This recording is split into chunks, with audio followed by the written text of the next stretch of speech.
Okay, Mike Masato, CEO of Staff Driven Dental and the Dental Road Warrior, returning for episode 56 in the series. Today we're going to talk about achieving your maximum ability. So what's that all about? Pretty deep subject for today. It's actually not that deep when you think about it. I mean, the main thing that we're trying to do as coaches going into dental practices is try to get the best of the best out of people.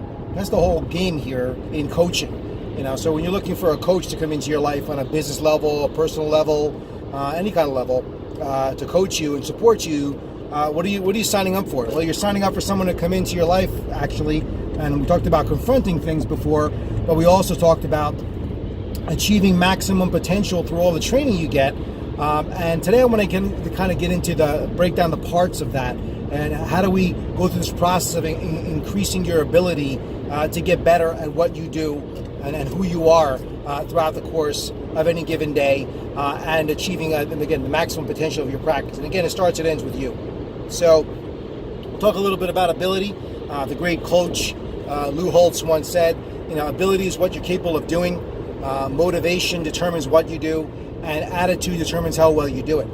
Some prolific words there. And really, you need to tap into this, your abilities more, because, we have a tendency to minimize our abilities a lot. It's like, especially I see this with dentists a lot. It's amazing how capable individuals dentists are in terms of their clinical skills. I mean, I could never do it. I don't know how they do it, in terms of the level of expertise and clinical mastery. I always joke around, I didn't get that gene. I skipped a generation in my family to be able to have that kind of technical mastery and, to do these kind of things, fix anything, repair anything, whatever.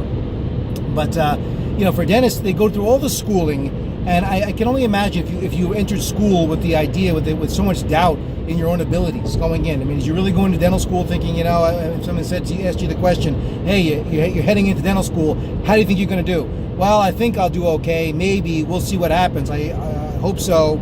I pray it's going to work out all right. I'm going to try my best. If you have that kind of attitude going in, you're able to have beat going in there, because you're already minimizing your own abilities with your thought processes.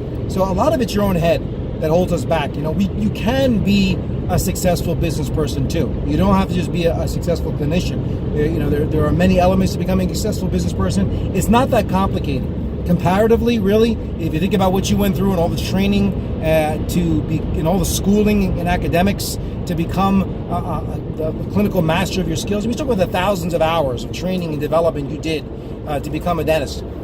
You really can't tell me that business is going to be that hard. It's really going to be that difficult to deal with business. Now, look, I know there's that random variable when it comes to business called people, right? But again, you're dealing with people every day too, in your chair. And, people can be very fun to deal with. They can be a little crazy on an everyday basis, all right? So, but you develop your chair-side manner, right, over the years, and finessing how to deal with high-fear patients or, non-compliant patients. Right, or patients are going to give you, pushback and resistance on things and getting well, right? So if you can develop those skills, you can increase your own abilities in other areas of your life. But it's this minimizing thinking. I talk about my favorite words early on. Go back and listen to that episode again of Hope, Try, and Pray.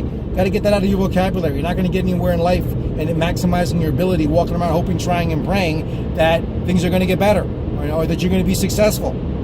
It starts with really understanding what the component parts, kind of this route to ability and to achieving greater ability is, right? So let's break it down into parts. First of all, truly able people that are really great at what they do have the ability to really observe.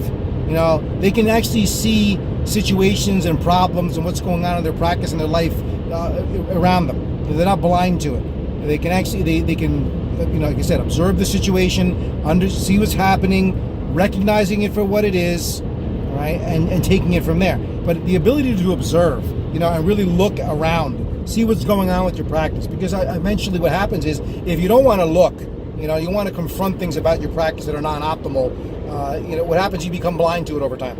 A lot of practices have blind spots. You go in there and they go like, wow, we do observation. We realize, don't they realize they're doing this? Can't they see this is going on? And the answer to the question is no.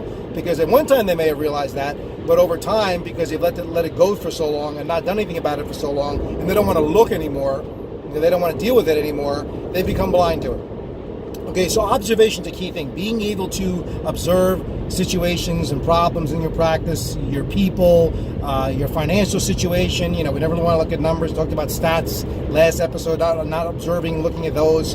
Is that observation is the first part. So really increasing your skill in the area of being able to observe. One of the things that Walt Disney used to do, with his parks, and he liked to, we called it walk around.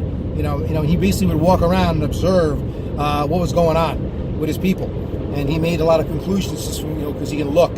He didn't just listen to people what they were telling him. He was able to just observe and see it for himself. So again, don't take it for granted what people are telling you. Take a look around, observe it for yourself. Even when we tell people to coach, okay, well, if you don't believe what we're saying, look for yourself, see it for yourself. So observation is a first step.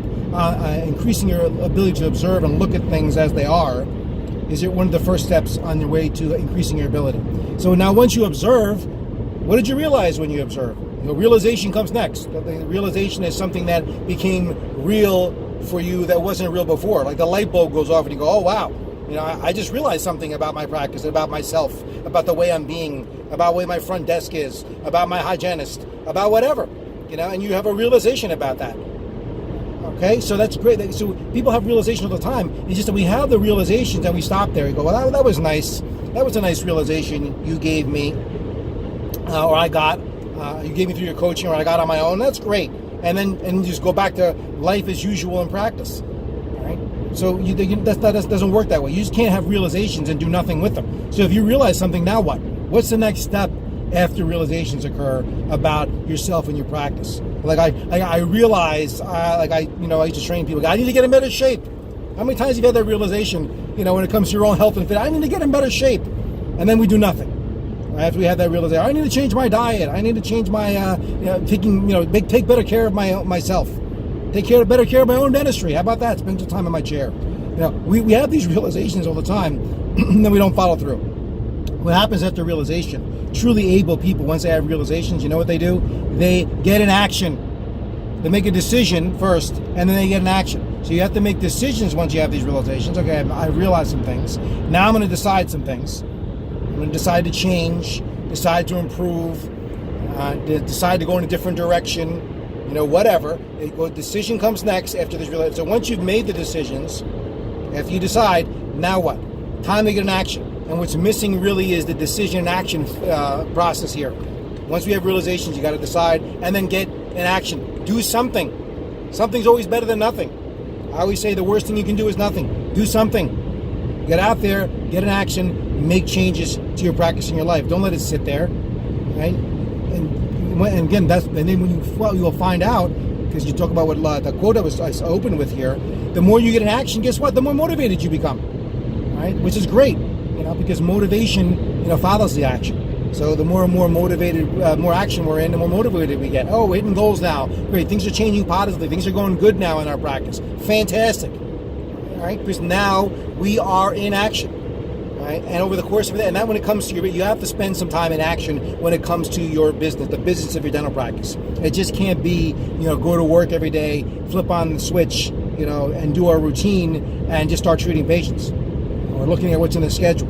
Focus on the clinical aspect of what we do all the time. Because we neglect that business aspect of things and looking at that, and making some decisions about it, and based on our realizations and then getting in action is why we get stuck where we are and why things don't change or they never seem to improve. Right? I mean, the clinical dentistry has changed radically over the years since you learned your clinical skills. For most of you listening to this, when you learned your clinical skills years ago, things have changed radically since then. There's been advancements and improvements. And if you try to do dentistry the same way you were doing it 15, 20 years ago, you're going to be left in the dust by your competitors.